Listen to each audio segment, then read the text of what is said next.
PCD discussion on moving to France.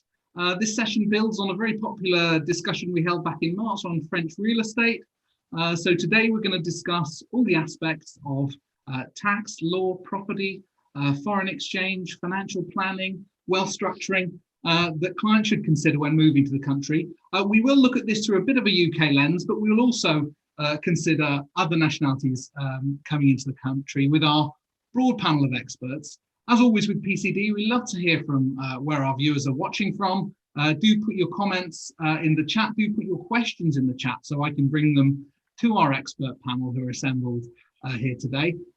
We will spend the next 50 minutes talking about this important subject before cutting the live stream to YouTube and doing a bit of networking with our PCD audience who are here with us on Zoom. Both audiences very welcome to ask questions. We'll be picking those out either from the YouTube chat or the Zoom chat, and I will be bringing them live to our panelists. So without further ado, I would like to get the conversation started with Nicolas Roux from Rive Gauche in London. Welcome, Nicolas. Hi, David. How are you? Very well, thank you. So the journey of moving to a new country often starts with the dream property. And that, I'm sure, is very true in the case of France. Fantastically varied country, different styles of real estate, different regions. What do you see with those coming from the UK, both international people in the UK and Brits in the UK? What do you see as their preferences on sort of different regions and styles of property that you help them with? Yeah, I think that's the beauty in France, because depending about where you are, you will have different style of property, different sort of positive elements. So I think from our clients, which are mainly sort of on the wealthy side, you will have different pockets in Paris where people will look at sort of beautiful Haussmannian property. So Paris has always been very popular for clients, especially I guess now with Brexit, Paris is becoming a bit more central in Europe as well. So I think we've seen a couple of our clients moving there to Paris. There's got Hotel Particulier, which is a beautiful sort of little gem in Paris. So you've got that side. Then obviously you've got the famous Côte d'Azur, where, you know, Saint-Tropez, Cannes, even Monaco, Cap d'Antibes, where obviously you'll have beautiful plot of land, view over the sea, where you can really develop something of your own and sort of extend it as well, which is great, creating beautiful sort of modern properties. The other part as well that we see a lot of demand for will be French Alps. So anything related to ski, Chamonix, Morzine, Courchevel, all those areas a bit more seasonal, but as an investment as well as a leisure to be able to move there, it's always a good place to, and people are always quite keen to go on this area. And the last thing, I think it's all sort of, they call that the IRP. So that's sort of more central part of France where people can really pick up beautiful gem, you know, castle and sort of beautiful estates where you're not going to pay a lot of money for it and you can really create your dream property. So yeah, I will say that's sort of the four main areas in France. Thank you very much. And how have you seen COVID actually impacting on tastes? I mean, for the city centre, and if people were buying in Paris now, are they doing things differently? If they're buying in the country, are they looking for things differently out of the properties they're buying in, do you think? Well, yeah, I guess people moving to France from the UK or international always sort of seems to put importance on getting a bit more space. So you're looking at lands and sort of really large spaces that you can get in sort of the south of France if you go to sort of Côte d'Azur or sort of slightly more in the central of France. So they're always keen, as everyone now, get outdoor space, get really everything you need in your property because you know you're going to work from it a little bit more. So it needs to be spacious, you need to have high volume, and you need to have space outside. Okay, thank you. And how might you assist clients with the design and development of property? They might have done some initial research, found something even that they like the look of. How might you work with them to help bring that dream into reality? I think there is two parts where we help sort of clients, international clients, to move and do their property project in France. The first part, I guess, is even before you buy, because what we need to understand in France, it works very much by region and locally. In France, you've got like 35,000 different communes, and even if you've got a set of common regulations and requirements. Every commune will have different sets of requirements anyway. So when clients sort of looking to buy a property in France, depending whether it's in, in Paris or in south of France, we usually will help them to really look at the property and see whether they can really do what they want. They might want to extend it, they might want to do a basement, they want to do a swimming pool. And depending about which commune the property is in, might be have different requirements. So what we will do is we will do what we call a feasibility study, which is basically look in detail of the property, understand what the client wants to achieve, and see the feasibility of that, the planning restriction, the cost, and the timing. So there is a whole set of understanding whether that dream property can be created on that site or not. So I think that's the first part, if you haven't a property yet. And then if a client already have a property and they really want to develop it, I think the key is really trying to assemble the best team possible locally to have the best expert to deliver your vision, because it's so local. You will need, I've worked in France for about 6-7 years before moving in London, speak French. We have a very good understanding of the how to develop a project in France, whether it's the south of France or in Paris. And the key is finding the right experts. So on the project, we will look at finding, for example, the best local architect, because as I said, every commune will have a different requirement, different set of people involved on finding a planning. And it's important to have the best person there. It's got good relationship as well to be able to achieve the best possible results on your planning. And the second part is being able to find the right contractor to do your project. Because in France, especially if you've got, I will say, a traditional property that you want to renovate, there will be set of skills, understanding of how the building is put together, which will usually be local craftsmen that understand how that can be done. So usually when we put a project together, we'll help the client to navigate that, to understand how to put the best person together. And we will be that sort of liaison between the local team and the client to really do that bridge between France and the UK. Okay, perfect. And we recently recorded a discussion where we were talking about people investing in properties within hotel developments or linked to hotel developments. Do you think for those who are still exploring their potential move to France, that these kind of investment opportunities are interesting both for city centre or other parts of France? Do you see in the French market? Perhaps you'd explain a little bit on the concept, and are they being adopted in France widely? Yeah, we're working with 2 clients at the moment, and I think the hotel market in France is still going to be very strong, because France is always going to be an attractive place to go. We are looking with a client with an investors who are basically creating a suite of hotel around Europe. France is the main part where they want to be implemented. And the intention there is more to create a membership type of scenario, where basically they will create very exclusive boutique hotel of maybe 10, 15 room with all the amenities you want. But those hotels are very large room. We're talking about 70 square meters plus. And the client will be members to that group, will be able to stay maybe for a month or maybe for 2 months before moving to another place. So I think from that aspect of the slightly longer stay hotel / branded residence side of it, we've seen quite a lot of interest for clients, or even hotelier brand moving to that side of it.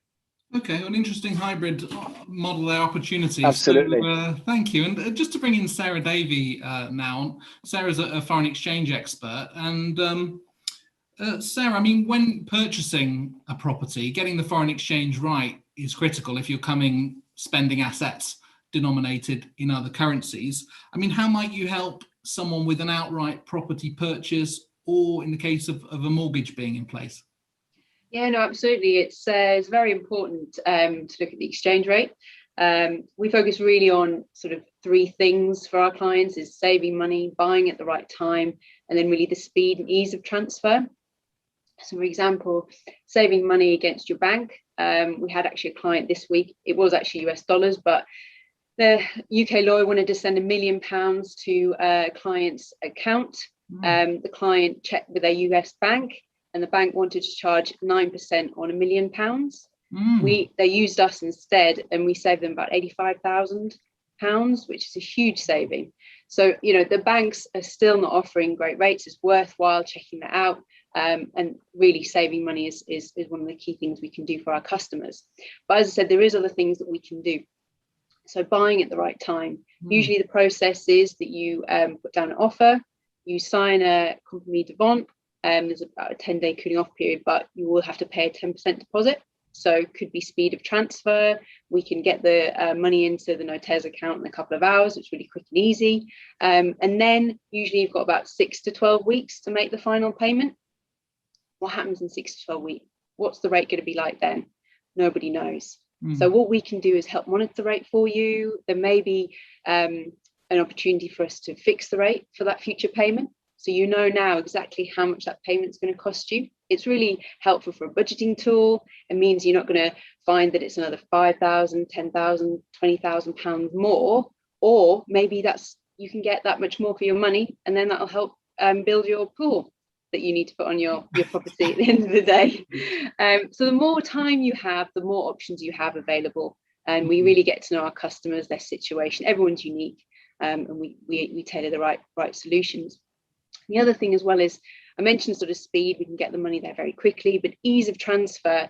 The other thing that we're finding at the moment, and how we differ from other foreign exchange brokers, is we have named accounts. So we give all our customers a named IBAN number.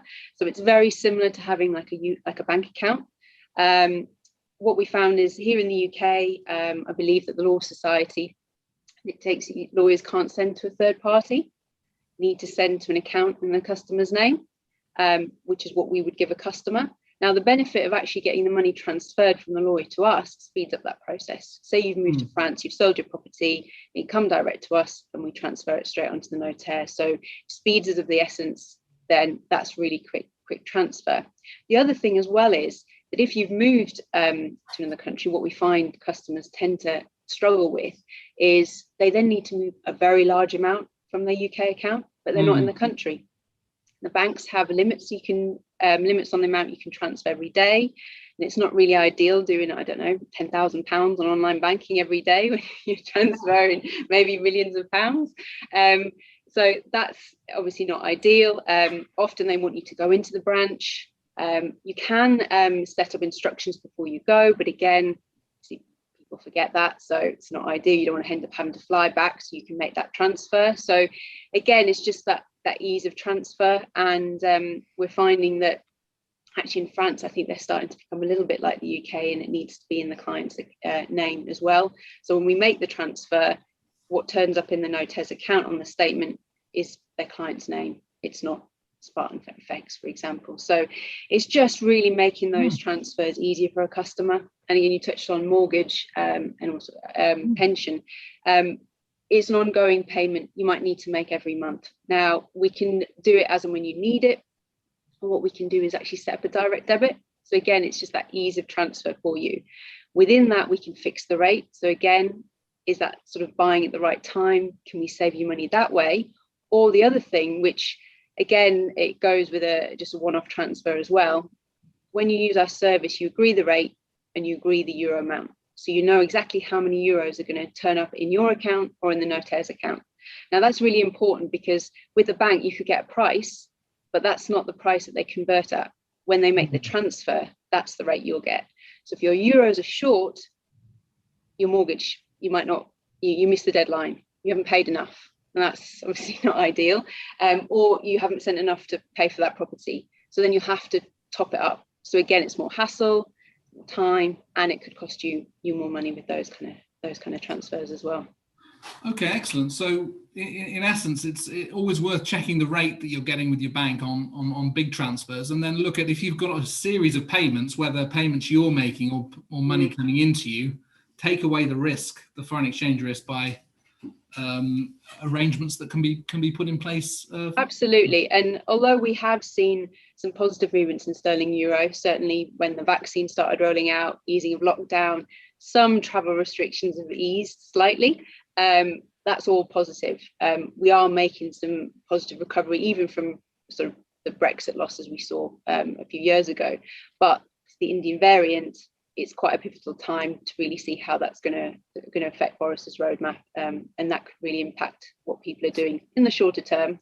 So if you're moving anything this year, then or in the next few months, it's definitely worthwhile speaking to an expert. Okay, terrific. Well, thank you, Sarah. I'm just going to bring in Caroline Cohen now, who is the founder of French Law Practice in London. Welcome, Caroline. Hello, thank you, David. Thank you. So tax is central to relocations for high net worth clients. They need to understand the tax position before they consider any kind of move. I mean, perhaps you could set out for us what the tax consequences of becoming French resident are. What are the main taxes that clients would find themselves exposed to? Okay. As a French tax resident, you are subject to French income tax on your worldwide income and gain. So any gain realized on even foreign assets will be taxed in France, or any income like rental income from the UK will be subject to tax in France. Of course, there is a tax treaty between France and the UK of 2008, and there is no risk of double taxation, which means if, for example, a Brit moved to France and have a property rented in London, he will be able to deduct in France the tax paid at source in the UK. So there is no risk of double taxation. A tax that doesn't exist in the UK but exists in France is wealth tax, which means that if the net value of your real estate, your worldwide real estate exceed 1.3 million euro on 1st January, you are subject to wealth tax in France. However, for the first 5 years of your tax residence in France, you have a wealth tax holiday and you are exempt from wealth tax, which is now called IFI, for 5 years on your non-French real estate. So a client moving to France will not pay wealth tax on his London property for 5 years. After 5 years, all his real estates, because wealth tax now will apply only on real estate, will be subject to wealth tax. The rates are between 0.5% and 1.5%, so they are progressive rates. An important point is that until 2018, it was possible to offset completely a mortgage against the value of a property to completely, in some occasion, waive the wealth tax. So a client buying a property in south of France of 2 million, who are taking a mortgage of 2 million, had a net value of his asset of 0 and no tax to pay. But unfortunately, the rule have changed, and now it is no longer possible to fully deduct an interest-only mortgage. You are deemed to pay every year a portion of your capital. If there is no period of time for reimbursement, it is deemed to be for 20 years. So you are deemed to reimburse your mortgage within 20 years. So year by year, you pay more and more wealth tax because you can't offset your mortgage. So this is a point that really needs to be reviewed by clients who are sometimes not aware of this change of legislation. In terms of inheritance tax, there is a very important point to mention is, I know in the UK, you have the deemed domicile concept. So for 4 years, when you leave the UK, you are deemed to still be domiciled in the UK. However, the estate tax treaty between France and the UK, which is dated 1963, overrides this deemed domicile concept, which means that from the day you become French tax resident, you are no longer deemed domicile in terms of tax between the two countries. And your full estate, your worldwide estate, will be subject to French inheritance tax wherever your assets are located and wherever the beneficiary of your estate are located. So a Brit moving to France, in south of France, for example, if unfortunately dies shortly after arriving within the 4 years, it doesn't matter, all his estate will be subject to French inheritance tax. If he has assets in the UK, there may be, especially in real estate and companies, there will be as well UK inheritance tax, even if he's no longer UK domicile or UK resident. But this tax will be deductible in France against the French inheritance tax. And here again, there is no risk of double taxation. So that's basically the main tax, I will say, but there are many others we could discuss, of course. Okay, and at what point do they become resident? Is it based around a day count, or how do you know when you're moving into becoming resident? This is a very good question. Very often clients tell me, when did I become French tax resident? I am a French resident. I mean, we don't have day counting test. We don't have the 108 weeks 83-day test like in the UK. We have 4 tests under the French tax code. The first test is that if you foyer, which is the place where you live with your partner, spouse, and with your children, minor children, I have to say, so under 18, is a place where you habitually live with them. So if you have a place like that in France where you live permanently with your wife, you are French tax resident from this day where you have your foyer in France. If you don't have a foyer because you are single or widower, then you should look if France is a country where you spend most of your time. And there is no decontent. I have a client, he's a very famous trader in the city. He has a tax reassessment at the moment in France, and he only spent in France 120 days, but he's unable to prove that he spent more than 120 days in the UK or somewhere else because he was traveling. It was for the reassessment for previous year, so before COVID, he was traveling all year around, every time. So the second test is that France should not be the country during a calendar year where you spend most of your time, and there is no day limit. The third test is a professional activity. So if your main professional activity is in France, you are French tax resident, even if you do not withdraw most of your income in France. And the last test is the center of economical interest, which is the place where you receive the country where you receive most of your income, where you invest, from where you manage your assets. So if you meet one of those tests, only one, you are French tax resident. And of course, if you are still UK tax resident, because it's very hard to seize your UK residency and make a clear break on some occasion, then you look at the tax treaty because you have a conflict of tax residence. And the first test is a permanent home. So it means that you have the possibility to go in your home whenever you want, in a home that you have at your disposal. So if you want to make sure you are only French tax resident, you should rent or sell your UK property. So even if you have to go to the treaty, you could say to HMRC, under the treaty, I don't have any home anymore in the UK, so I am French tax resident only. Or vice versa, if you want to make sure you're no longer French tax resident, you should sell or rent your property. And then there are other tests applying if you have a permanent home in both countries. Okay, thank you.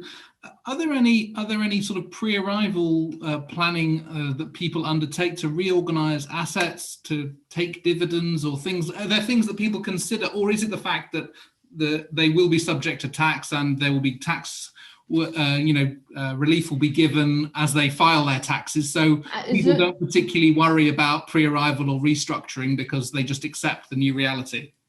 They accept the reality, but it's good to be prepared, especially regarding the main residence. If you want to sell your UK property, you should definitely do it before you move to France to make sure you are exempt. But if you can't, because the market is not good, you do not, let's say you do not manage, you have to understand that in the UK, you will pay tax. After 9 months, if you don't manage to sell your property, you will be taxed on a portion of the capital gain after 9 months. And in France, if you do not manage to sell within 12 months after the property has been put in the market, you will be subject to French capital gains tax on the sale of your main residence. And France is not like the UK. We will not consider the year where the property was your main residence. You will be fully taxable on all the gain if you do not manage to sell within 12 months. So for the client who are not sure if they want to sell or if they want to rent because they may not like living in France and they may come back in some year, or they want to keep a place, I always explain them the tax consequences if they sell a few years later. Then the full gain will be taxable in France. There are some rebates in France, depending on for how long you have owned the property. After 5 years, some rebates start to apply, but you are only fully exempt from capital gains tax and social contribution after 30 years, so which is a long period of time. So you may consider selling your property before moving. Also, we need to look at the pension. I always explain to the client the pension plan. If they have private pension, they need to file some, it seems easy, some form, but in practice it's quite complicated the time it is put in place in order to avoid withholding tax in the UK and only be taxable in France on your pension. So in theory, for private pension is only taxable in France and there should be no withholding tax in the UK. But the time HMRC sometimes acknowledge your change of residency, it creates some complication, and then you need to claim back the tax. Also for big pension plan from employer, I strongly recommend you wait to be in France, because if you take one lump sum payment, you may enjoy a reduced rate in France.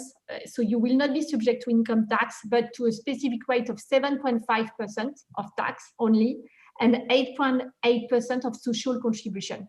But clients really need to take advice, because this needs to be prepared to make sure you can enjoy those reduced rate and take a one lump sum payment of all your pension when you are in France.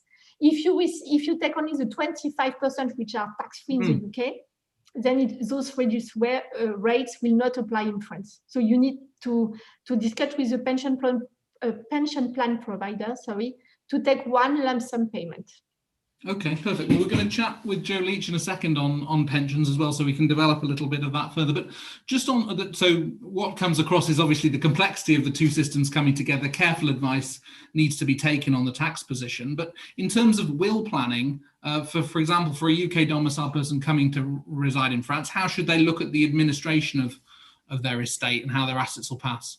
It's much easier now because we have a new EU regulation in France. Also, the UK have opted out, but a client can have a UK will with an election for the law of his nationality, so British law, English and Welsh law, to apply on his worldwide assets. And the notaire in France will apply English law.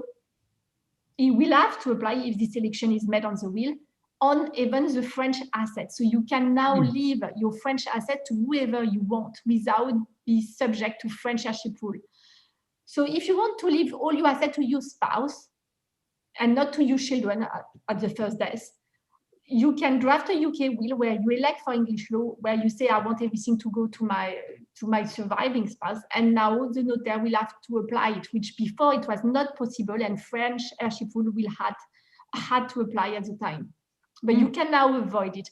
Or if you're happy with the French heirship rule, you can have a French will dealing only with your French assets, where there is no election for UK law, and French heirship rule will apply, which means that basically your children will receive most of your French estate.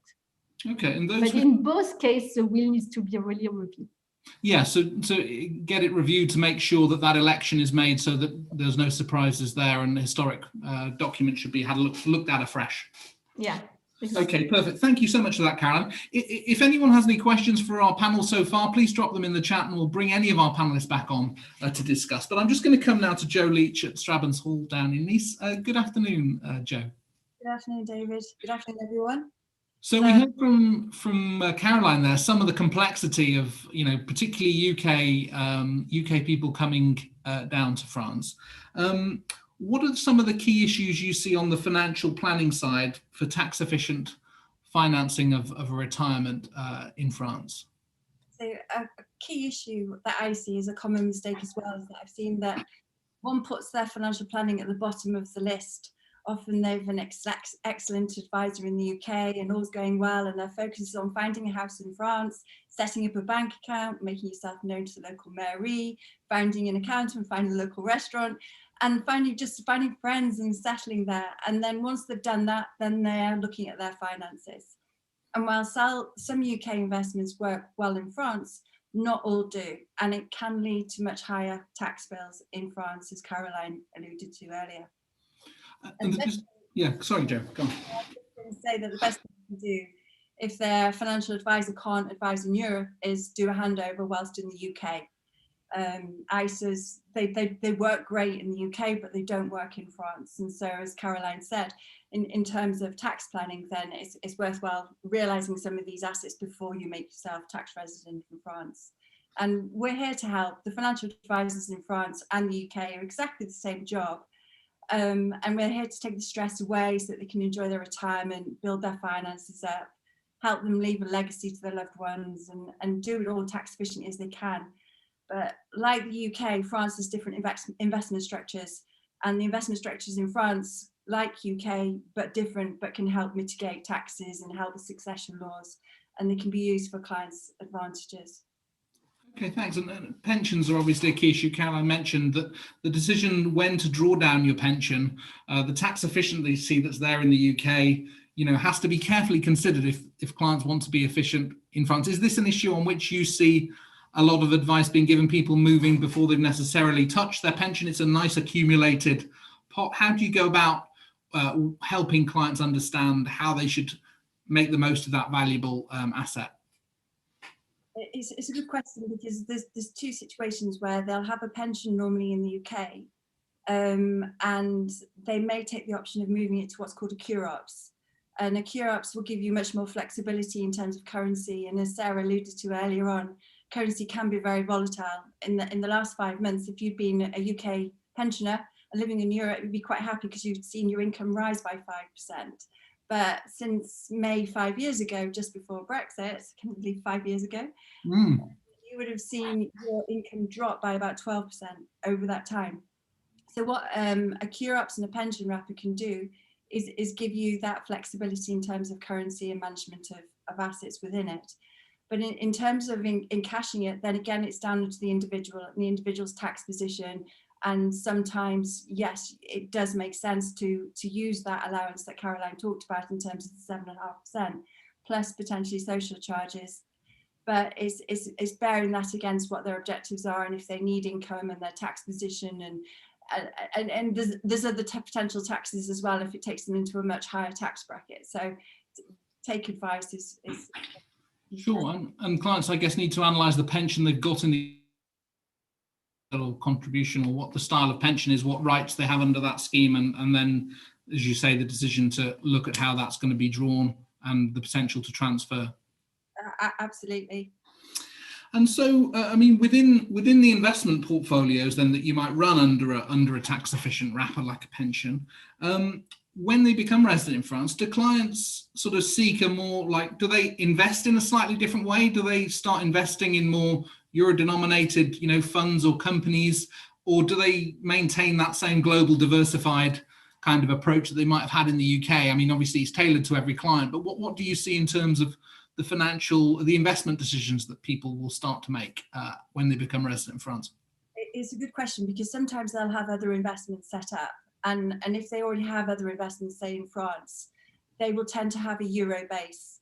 And so it's important not to overemphasize that euro base, and diversification, very dynamic, just have that flexibility to move about is incredibly important. There's the big saying, isn't there, that America gets a cold and we all start sneezing. So it's the other way around. We all start sneezing and we catch a cold. But yeah, so currency is a big one there as well, with the dollar increasing and the sterling increasing. But in terms of diversity, then yes, you've got to have your exposure across world markets. So, because if they have a substantial euro-denominated French asset property, then they need, from their investments, they need to hedge that by looking internationally, globally. Exactly. All right. Okay, interesting. And we heard from Caroline about clients updating, or looking at making sure wills are up to date to ensure elections are in place there so that assets can pass as they want.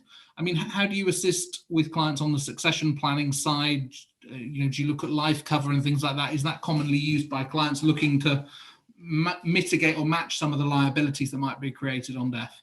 Yeah, because it's people seem to think that France is the same as the UK, and I think when they move to the UK, they realise, oh, it's completely different. And so there are French laws, and it is for tax reasons, it is better to follow the succession laws of France. But a lot of people have got stepchildren or married second time round, and that's when issues start arising, because stepchildren in France, they have a tax of 60% on death of the surviving, or the spouse, the stepmother, say, for example, inherited the monies and then left them to the children, and then the stepchildren would have these enormous tax liabilities. So it's a matter of planning and ensuring that the client's portfolios are set up according to their circumstances. And there are certain assets, as David's going to go on to next, in terms of assurance fee, and enabling you to structure, because you can actually structure your portfolio and leave monies to stepchildren and whomever you want very tax efficiently through that type of vehicle. So there are things you can do, but yeah, if you don't structure your plans well, as Caroline said, it can be a complete nightmare. Okay, great. Yeah, we are going to come on to chat with David Dent on assurance fee, which is very interesting. And how often do you find, though, that people who retire in France end up coming back to the UK, so need to sort of hedge their bets on their planning in terms of looking at that in the round? Is that a common occurrence? Yeah, it's really important, because a lot of people say they're never going to go back, but they often do. And so it's always helpful having a structure that will work in France and in the UK, and then allows them to make a decision as to whether or not they want to encash it in the UK, if they should do, using time apportionment relief or other tax allowances. But I think there was a massive expectation that lots of people will return after Brexit, but it hasn't happened. And most people are returning as they were before. If someone dies, or if there's an illness, or the family at home need them back home, that's the main reason we're seeing people go back. But again, it's holding their hands and making sure that they do things in the right order, and then it's okay. Okay, perfect, great. Well, thank you for that, Jo. Just to bring in now David Denton from Quilter International, insurance expert. Good afternoon, David. Hi, David. Good afternoon to you all. So we're just touching there with Jo on wealth structuring and the different ways people might hold assets and invest. The concept of assurance vie is very, very important in wealth planning in France. Perhaps you could explain a little bit about why they're beneficial and how the policy might work for someone looking in this situation. Yes, of course. It really strikes me that there are a lot of really good reasons to move to France, lots of reasons to love it, but including that list are not going to be the tax or legal systems. I think Caroline and Jo have really evidenced that. Now, assurance vie is an investment structure. For many people, it's a way of holding a wide variety of investable assets that can be linked to it. And that investment structure is both tax efficient, but it also has advantages in terms of how that money can be passed on to one's loved ones, both efficiently from a French inheritance tax perspective, and it allows you to choose who your heirs are. Now, these vehicles are available in many countries around the world, but in France, they are particularly privileged and they become a mainstream vehicle. So 4 key benefits, just to spell them out very briefly. Most investments in France will suffer since 2018 what's called a flat tax of 30%, and that composes an income tax liability and a social charge. Now, with assurance vie, the profit within it can roll up on a gross basis, a tax-deferred basis, and only that tax will apply when a withdrawal is made from that investment vehicle. The longer you own that product, the more efficient that will be. According to the premium you put in, then after 8 years, the tax liability will thin out a little bit, and also you'll have a personal allowance that can be applied to the income tax liability on that profit as well. Beyond that, you have advantages in terms of the simplicity of reporting. Jo has indicated people move to France with high expectations, but a lack of understanding of the French tax system. Whenever from an investment you have coupon or interest or dividend or capital gain, you have until the 15th day of the following month from that emerging to report it and to often pay some advance tax in France. With assurance vie, your profit and tax on it is deferred. And when that is paid out eventually, the life company can be asked to make that reporting for you.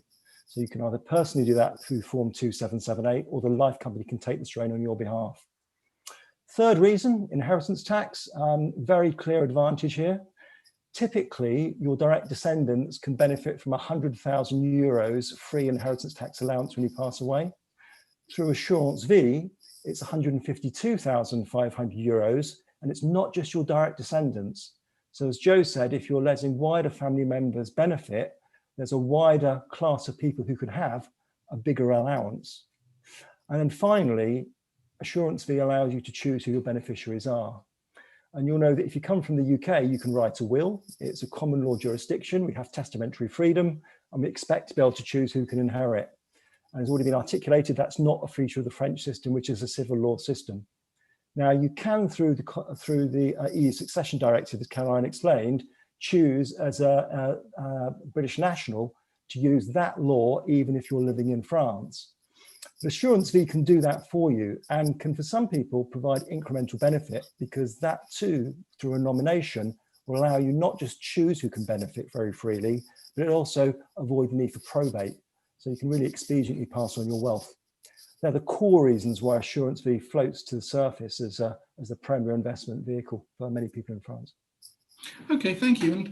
And we discussed with Jo there people who've been resident in France returning back to the UK for a variety of reasons. What about the portability of this kind of policy if people who've been resident in France decide to return to the UK? So we are a cross-border provider of insurance-based investment vehicles, and we work in about 40 countries worldwide, in Europe about 8 different countries. We'd love to be able to boast our products are really fully efficient and completely portable. But the reality is what we're looking to see is if you move from country A to country B, is there going to be a real financial advantage? And sometimes these things are just naturally available through legislation that exists. So if you owned an assurance fee in France, which can roll up on a tax deferred basis and never draw any benefit, and then move to the UK, and Joe indicated that many people do, we think about a third of people probably do return to the UK, then when you encash that asset in the UK on what's called the charge of events legislation, a proportion of that profit that is tax deferred is removed from tax in the UK. And that's relevant for the period of time you spent overseas. So you could have lived in France for many, many years, deferred paying tax on that profit quite legitimately within the product, returned to the UK and removed from taxation the full profit for that period of time spent overseas. So that's incredibly efficient. If you buy products that aren't assurance fee and hope they will be transferable, that might not necessarily be the case, but moving to the UK usually gives you a good outcome. Okay, thanks. And how do clients get it wrong with the product or the provider? I imagine you've seen some horror stories over the years, but what are the main ways people get it wrong? Yeah, that's such a good question, because it's easy to believe, because the words assurance fee literally translates as life assurance, that any life assurance bond will give you a good tax outcome in France, and that's simply not the case. So if you owned a UK domestic insurance bond that on the face of it might look and feel like assurance fee, that'll be taxed at source in the UK. And if you move to France with that product, the double tax treaty is not sophisticated enough to recognize the internal taxation. So you'd end up paying tax in France, having paid tax in the UK. Additionally, if you buy a product that is issued out of an international jurisdiction outside of the EU, although it might look like an assurance fee, many of the features won't emerge through. And also, if it's issued through Luxembourg, there are requirements in terms of diversification of your wealth. And if it's issued from a domestic company, such as one of the insurers or banks in France, it may well only link to a very narrow range of underlying assets and only be issued in English as well. So there are some features of an international assurance fee that are fundamentally important. Okay, thanks. And what are the typical charges on a policy? Obviously, there's huge tax savings at stake, sounds like, so that nets off against the fees. But what would people expect to pay on for assets managed through these policies? Fees will vary according to the cost of advice and what's held or what assets the assurance fee is linked to. But if you look at the factory gate of the assurance fee as an insurance contract, if you took a premium of, let's say, 500,000 in sterling terms, you'd be looking at about half a percentage point or 50 bips or a little bit lower than that on an annual basis for the provision of that contract. Okay, great. Well, thanks very much for that. And just as we draw to the end of this this session, I'm going to come to each of our panelists to ask them what is their number one tip, what is their key takeaway for the audience from their topic area. Starting with Nicolas. On the property side, Nicolas, what would you say your key tip and bit of insight is for those who are looking at a move to France? Yeah, I think from the development side, or sort of to renovate or develop your property in France, the key is to sort of get right advice, because it's actually very different to do a project in France that it could be in the UK. So it's quite important to be able to put together the right team there in France and have the right level of reporting from your project to you, might be not being in France at the moment, in order to make sure you can control your costs, you understand what's happening, and you can get the best possible projects delivered for you. Okay, thank you for that. And Sarah, from the foreign exchange world, what's the key tip? I would say don't underestimate the effect of the exchange rate or how to transfer your money, how that's going to affect your property purchase. Or, they've talked about, pension transfers, transferring money for investments. It's not always about property. I would just ultimately say to people, speak to an expert. You know, they're experts in their field. They're looking at this every day. They'll be able to give guidance and advise the best strategies for you. What I say to people is, you know, you go to a financial advisor to get expert guidance on your finances. Use an expert like your international payment planner to help manage the risk and your FX exposure. Okay, thank you. And Caroline, there's many points from the tax side, but what are some of the top few? I will say, don't panic too much about the tax in France. You know, I know it has very bad press, but if you are well advised and if you are well prepared, as Joe explained earlier, if you prepare in advance what kind of investment you should invest in when you are in France, you can really minimize your tax exposure, and this is totally feasible. I mean, there are some tax, like inheritance tax, which are in fact lower in France than in the UK, because in France we have progressive rate per beneficiary. It's not the estate which is taxed, but the beneficiary. So I will say, if you really want to go to live in France, as you can hear, it is my country. I mean, it should not be tax that should prevent you to go, and just take advice with professionals like David for life insurance contract, or Joe for investment, and I'm sure it will be all well, all good. Sure, perfect. Yeah, so don't let taxes put you off. You can live that dream lifestyle. Just get organised and plan ahead. So that's a great tip. Joe, any tips for those tuned in as we start to wrap up this session? They've just been said, but France is an amazing country, and as Caroline said, do all your tax planning before you come if you can, and make sure you get cross-border tax advice. It's incredibly important. And invest, I can steal David's, maybe invest before you're 70. Yes. David, any closing comment, key takeaway that you would encourage people to think about before we wrap up? Absolutely. 2 comments. The first one would be, don't assume, plan early and review regularly. And the second comment would be, just because you got a life assurance bond, don't assume it qualifies as assurance fee. Okay, terrific. Well, and a good note to close the discussion on. Thank you to the panel. We're going to switch off the YouTube live stream now, and we're going to invite our PCD